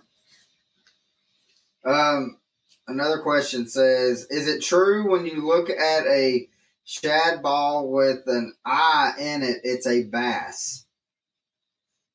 Well, I mean, it could be a whole lot of things. Could be a big catfish, could be a striper, could be a white bass, could be a crappie, or it could be a largemouth. A lot of that depends on the behavior of the fish itself. Bass have a certain swagger. It's really the only way I can describe it. Like they have a certain way that they swim and a certain kind of swagger that you'll see on the live scope. And when you see those two things, you know that's probably a bass right there. Crappie, you know, a lot of times they're more stationary. Yeah. You know, they're not moving around, and when they do move around, it's kind of a slower speed. Catfish tend to have like a different swagger. They're more like a tadpole on there. But drum and bass can be hard sometimes. That's probably the two that are hardest because drum, when they're on the move and they're on bait, they kind of swim about the same speed. The head is almost right. So unless you're really, really paying attention or you catch a few of them, sometimes you can mistake a drum for a bass in the school there. But striper, it's obvious because they swim freaking fast everywhere they go. So their cadence way faster. But bass have a certain rhythm, cadence to them. So if you throw out there, say the best way to describe it is throw a umbrella rig or a spinnerbait and slow roll it and watch it on the screen. That's about the speed. There's like this little swagger that they kind of move around on, and they've got this kind of back and forth, the way that they, I guess, wiggle or swim itself. And once you've seen it a number of times, you start to just kind of recognize it right off the bat that, okay, that's the right deal in there. Now, it can be a little bit more difficult when you get on some of the ledges. When you have a tremendous school of fish, it can be really difficult. Like when you have, maybe there's 200 white bass down there, there's 50 bass, there's 40 catfish, a bunch of drum, a bunch of walleyes. Like at that point, you're just looking for me, a lot of times it's looking for a bigger mark, kind of where there's a personal space bubble, because bass will always have a personal space bubble. They do not like to get more than like 2 to 3 feet apart. That's what they like. So if I see that and I see bigger marks, I'm going to throw at that. And then based on how those fish react, that's when I'll determine if I think they're a bass or something else. Right. Yeah. That's interesting. So, well, Caleb, do you got a guide trip tomorrow? I sure do. I've got a couple of my favorite people from some guys from West Virginia that are just a pleasure to hang out with, and I'll be taking them out tomorrow. He's got his 2 sons, 2 kiddos, and they are some hammers. So I'm gonna have some meat in the boat tomorrow. If I can put them on fish, them boys are gonna catch them. So it'll be a pleasure for me to take them out. It's gonna be a good time. Might even have Mr. AJ Barnes come out and join us for a little while tomorrow, which would be even cooler. Heck yeah. Local hammer. So we're just going to play around out there and run around the lake. I've got a few places in mind. Hopefully we're going to smash them. Yeah, I'd like to get on some of them stripers that I've seen that you... I think we're going to play with that tomorrow. I think I'm going to just not say a word and just waltz in there. Just go over there.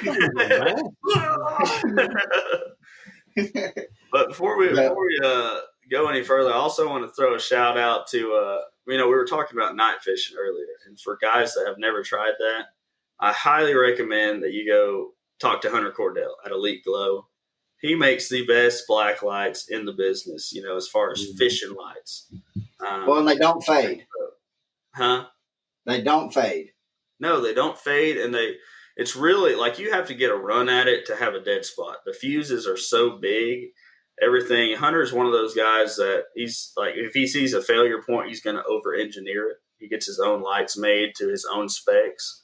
And so there's really nothing else. If you think you're going to buy black lights somewhere, I'd highly caution you against that. You should definitely go with his because they are the best. It's because he's engineered out the failure points. His spotlights or headlights are the best. So highly recommend, guys. It's not very expensive at all. That is the best spending of money that you can do in the summertime is to go get some good black lights on your boat and go out there and just have a good time. Because that takes the guesswork out of it. It is really difficult to go from never night fishing to just going out there in the pitch black with a headlamp and trying to throw at a bank or something or a grass line. It can be really daunting because depth perception is just crazy. I fished for years without really anything other than a headlamp. and just watching my graph. And I actually did better just watching my graph and not even turning my headlamp on. But having the man is life changing. The way he does it, he has the black light, the ultraviolet, the purple strip, and then there's a green strip in the middle of it. And so the green allows you to see distance. The purple allows you to, get the light penetration right there. And it's phenomenal.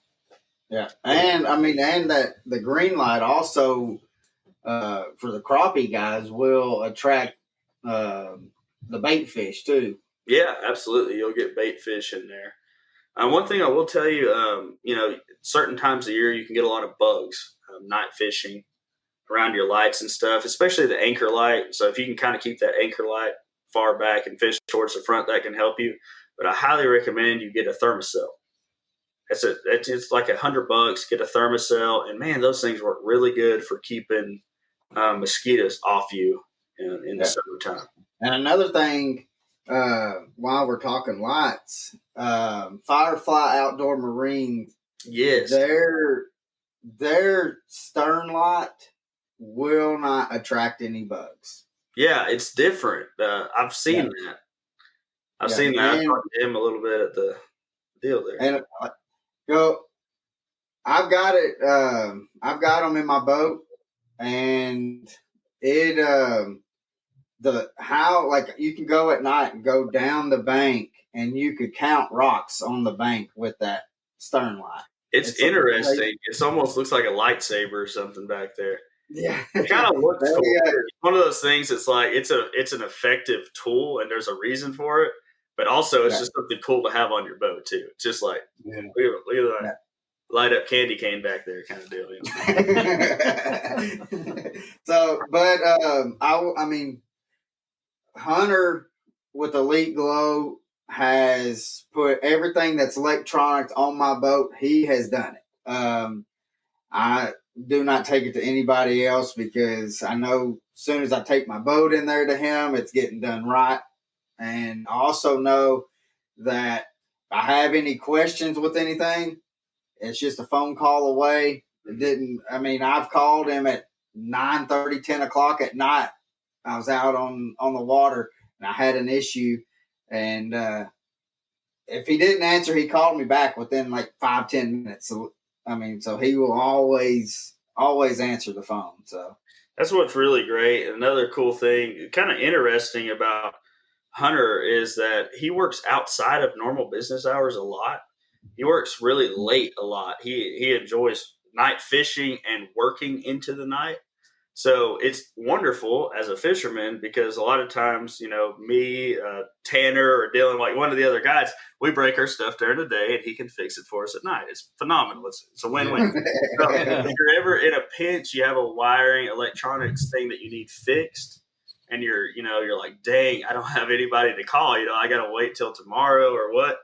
Hunter is a great person to call to, fix a number of issues like that. And a lot of times he can kind of get you in. And not only that, you get to hang out at his awesome shop over there for a minute and talk with him. So just highly recommend. I just wanted to say that because we were talking about night fishing. I'm like, I can't let that slip up and not tell people about the lights, because it is a night and day difference between having black lights and not, especially when you're starting out night fishing, man. It can turn it in, take it from being like, oh my gosh, it's this daunting, difficult thing, to a pleasure to do. Yeah. So, but other than that, I don't know. I don't even know what time it is. We've had you on for an hour, almost an hour. It's almost bedtime for me, boys. Hey, early tomorrow. To be honest with you, I'm surprised old Becky hadn't brought you some food, or Becca hadn't brought you some food. Out and got me one of my favorite things to eat. She's got me Vine Street in there, but I didn't quite have enough time to eat it. So I was just like, I'm just going to warm it up. I've got me a Boar's Roar back there, delicious sandwich with some pasta salad. I'm about to heat that sucker up, eat it, hang out with my lady for a minute, and then go to bed and do it all again tomorrow. Yeah. There you go. So guys, last time Caleb was on, if you remember, he was kicking the boat sideways and the truck sideways to get here on time. Yeah. And I can't remember what he was eating, but he brought in, Becca brought in like a plate for him, and he was like, "Hey, let's go on and get onto the map study," because he knows that I cover up the map study. So, but man, Caleb, thank you again so much. We got to do this again, and Absolutely. This podcast really did not go the way that I was expecting. I really was not expecting all the questions and stuff about it. We did go down some rabbit holes, which, you know, you've been on here 3 or 4 times already. And a lot of times I think the best conversation, though, because it's the conversation that you have in the tackle shop, right? Yeah, you know, you just go with the flow. I mean, go where it takes you. And but I just want to say I thoroughly enjoy listening to you, the knowledge that you have and the passion that you got for it. I mean, I've learned so much just watching some of your videos and I will say this on the map studying, you've got to be one of the best people person that I've ever seen in map studying. I mean, you're phenomenal, man.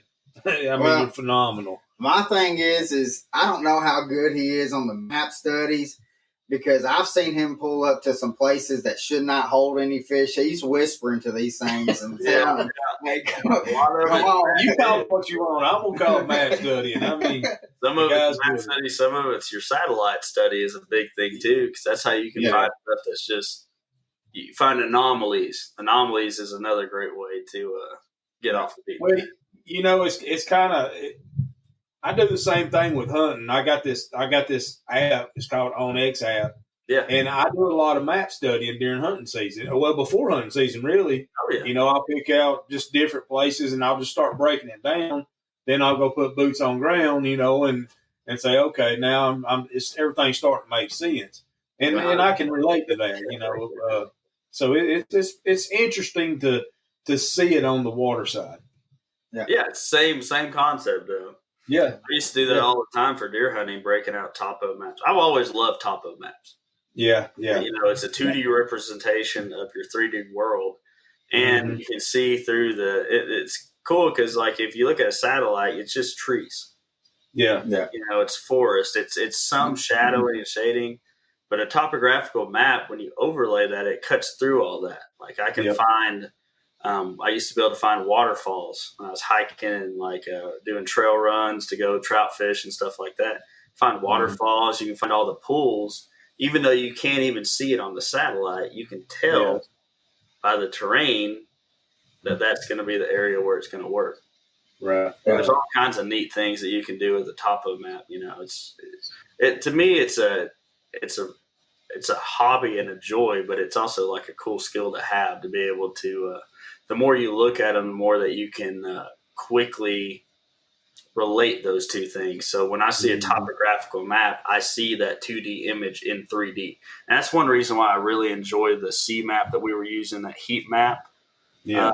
The way that they're doing things now, it shows you the shading itself, to me, is a better representation of the 3D space than just the topo. Yeah. So it kind of gives, you know, if you're new to reading a topo map, the shading gives you it almost looks 3-dimensional. You know what I mean? Yeah. So, well, and it also helps. It's easy for you to be able to put the shading in on these units now. Yeah. It's something that's definitely worthwhile doing. I highly recommend, if you're struggling looking at topo maps in general, if you're struggling to visualize in your head what you're actually looking at there, the saltwater, if you go to like CMAP or one of these other softwares and look at saltwater charts, because their technology as far as graphing and plotting is light years ahead of, you know, freshwater and bass fishing. It can really, really show you like exactly what, you know, a ridge or a point or any of those things look like on the topo. So if you kind of glance back and forth on those, then it gives you a good reference. And so does a map like that one. Gives you a great reference to go back and be like, okay, now you start to understand what you're actually looking at there. Yeah. Yeah. But if you look at them enough, it just, to me, I just see everything that's there. I see it in dimensions, like in different angles. However I want to see it, I can see it. I wish I could, put that in Blender and actually show it that way, like to, capture that for people to be like, just pull that hump and run it through Blender and have it show a 3D version of it that we could scroll around and look at all the little anomalies and stuff on it. Maybe one of these days we'll get to that point. Yeah. Real quick, your wife has some stuff that she makes that is excellent for some fishermen. Yes. Can you talk about that real quick, and then we'll get off it? So one thing that she makes that's awesome is her lip balm, and these are beeswax products that she makes from the beeswax from our bees, her bees in the backyard over here. But the lip balm, the nice thing about that is you don't have to reapply it. I don't know how to describe it other than that. Like, instead of having a lot of additives like some of these lip balms do that kind of dry your mouth out again on purpose so that you have to keep reapplying it, this just goes on, it works, and it heals. That's it. Beeswax in general, what the properties that make it up has healing properties in it. So her lotion bar, I use on my hands. So if you're somebody that is out in the sun like I am all the time, you have working hands, someone that has to use O'Keeffe's in the wintertime because your hands split or crack, or you have bass palm like I've got right now, and all kinds of abrasions from way too many dang white bass out on the ledges right now. I can go and rub that on there. It is incredible how you can go, like, I'll put my aftershave on, and I'm like, dang, I'm cut all to pieces. And the next day, after using her product, like, I'm like, man, ain't nothing going on. Like, I'm good. Yeah. So I highly recommend. And the thing is, it's not like, I just don't like it's not oily at all. Yeah, exactly. Puerto Rican skin, like, we just have ashy skin in general. So it's like it wants to get dried out and stuff like that. And so I had to use like different lotions and stuff growing up every once in a while if my skin got bad. And I always hated it because it was just like bleh, greasy and nasty. And like you couldn't grip stuff after you got done, putting it on. And this is nothing like that. It's something, I even use it on my face a lot in the wintertime for windburn. So to protect your skin against like really harsh cold, like when it's 18 degrees outside and you're running around like a madman on the lake, you can take that and just like war paint on there, rub it on. And it is amazing. Like your face will just be just whipped and burnt. And then the next day, it like hurts to the touch. The next day, it'll be fine. So I highly recommend somebody pick that up and just try it. Like you'll love it. Your wife will love it. Can they get it on your website? Yeah. So you can go to Becca's Backyard and pick that up. I will put that link in our description. Put her product on my website too. That'd be a good idea. But yeah, if you check her out on Instagram or Facebook, Becca's Backyard, and pick up her, I highly recommend. Like, lip balm's awesome, but me as a fisherman, like, I can't do without the lotion bar. And it's funny, we started selling it in Talk and Tackle, and it just everybody, all the guides, everybody uses it. They're like, "Oh my gosh, this stuff works like incredible." And so I highly recommend go check it out if you're somebody that gets out in the outdoors like we do. And just the sun, the elements are merciless on your skin and stuff. You would be amazed at what it'll do for you. Yeah. So I meant to grab some at the expo, but we were running around like a chicken with his head cut off. Yeah. And so I'm gonna go. I will swing by Talk and Tackle. Dude, I'll buy you one and put it in the boat for you. So whenever I get your boat back to you, it'll be sitting there waiting on you. Heck yeah. Heck yeah. So, but guys, this has been a little bit different podcast than what I was really expecting. I was expecting to have a little bit more on the lake study, but I thoroughly enjoyed. I loved every minute of it. And that's the thing about, like, when you go out with Caleb, I mean, he's an open book. You just got to ask questions. And I have learned so much just being in the boat with him, as much as I have watching his YouTube channel, and or just calling him up and saying, "Hey, this is what I got going on. What should I be doing, or what should I look for?" And so go to BassQuest Fishing Charters and book you a trip And if you're wanting to learn something, if it's with electronics or even just more in depth of a map study, or if you just want to go and try to catch your PB, this is the man to go catch your PB with. I have never seen somebody, again, I tell everybody that he's a fish whisperer, and he's phenomenal. I really love getting out on the water with him, and I can't wait till the next time we go. So I know, and he's got a tradition with me. I've caught so many double digits with him. Yeah. So many. Yeah. But none of them. Every time he catches a double digit, and it's usually right about the time he's like, man, it'd be cool if we caught a double digit. Boom, catfish, drum, like anything but a bass. Yeah. With chupacabra, you know. Yeah. So, one of these days they're going to run out of species, right? Yeah. At a certain point, there will be no double-digit species left, and it'll just have to be a bass by proxy. They'll have to be. Yeah, I mean, they'll have to be. So, we got one more question for you.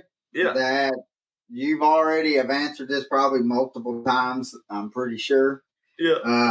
Happy you want to ask it? So, if you had one person that you could bring on the boat with you, past, present, who would that person be and why? Past, present. I tell you what, there's a lot of like really cool anglers. I think last time I said Richard Jean or something like that because I'd love to get out on the boat with Richard Jean or Rocky Drake. But if I can go into the past, I would love to take my great-great-grandfather fishing on my dad's side. He instilled a love. He's a World War II veteran, fought in Bastogne. He's a paratrooper, 101st. Oh, wow. So if you've watched Band of Brothers, you've seen, their journey through there. But he did that, and then he used to build his own boats out of wood. Really? And he got my grandfather into fishing, my pawpaw, and they used to go down and fish all the time. My pawpaw got my dad into fishing. The rest is history. Ever since I was in diapers, I've been down on the lake there fishing. So I'd like to take my great-granddaddy fishing, or my great-great-granddaddy. That's what I'd like to do. That's awesome. Yeah. That's awesome. So, and if you have any more questions, look him up on Facebook, shoot him a message, and he will answer, or Becca will answer if she can. Becca probably, she's the responsible. Yeah. You're like, hey, dummy. Yeah. So, but guys, thank you for lasting with us for almost 2 hours. Yeah. And man, Caleb, thank you again so much, brother. Yeah, thank you. Absolutely. It's great talking with you guys. I'm about to warm up this food and get at it. I heard that. Have a good one, brother. And next week we have the traveling fisherman. Kind of little cliff notes on him. His wife is a traveling nurse, so he travels all around the United States. Here about, I'd say 3 weeks to a month ago, he was in Florida. Now he's in Alaska. So he's going to be coming on next week. It is going to be another heck of a show talking about fishing in different parts of the country. And so you do not want to miss it. It's a great guy. And but make sure you go BassQuest Fishing Charters. Go schedule your trip and go get on a big one. So, guys, hope you have a blessed day, and we will see you next time. All right. See y'all later. See you. See you, brother.